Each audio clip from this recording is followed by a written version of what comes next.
Then as real estate agents, one of the questions we often get asked is, how do I know where's the right price for my property?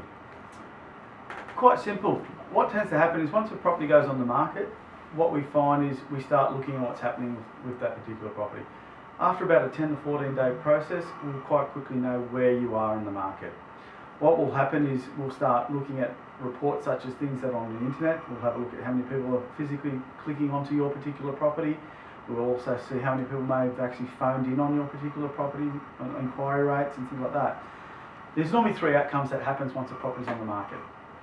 Okay, outcome number one is you have no one clicking on the property on the internet sites, no one's calling in on it, no one's inquiring about it, things like that. Well, that tells us that maybe the price that we might have the property on the market is not right.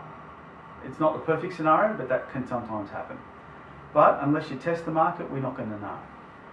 Outcome number two, a little bit better scenario, where you're getting people looking at it on the internet, we're getting phone calls coming in, we've got people physically wanting to go down and have a look at the property, but still no one's making any offers or any nibbles.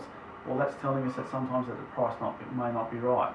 But one of the things that we do at that stage, it's because it's a little bit better than the first scenario, we find out, because we've had people physically coming through, we'll get feedback, find out what's actually happening with that particular property. Why aren't people wanting to try and buy it?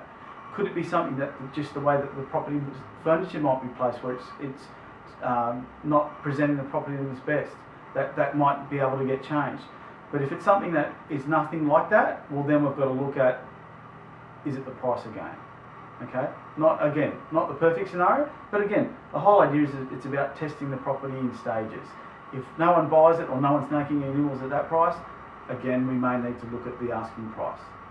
Outcome number three, which is the ideal scenario, is when you have lots of inspections, you have lots of inquiries, and you've got a lot of people that are interested in trying to buy it. That's when we know we're priced right. That's the ideal scenario. Because what will happen then, because of that interest, if you've got more than one buyer, could sometimes mean, if you've got an asking price on it, can sometimes mean that you get more than the asking price. That's the scenario that we're always heading towards.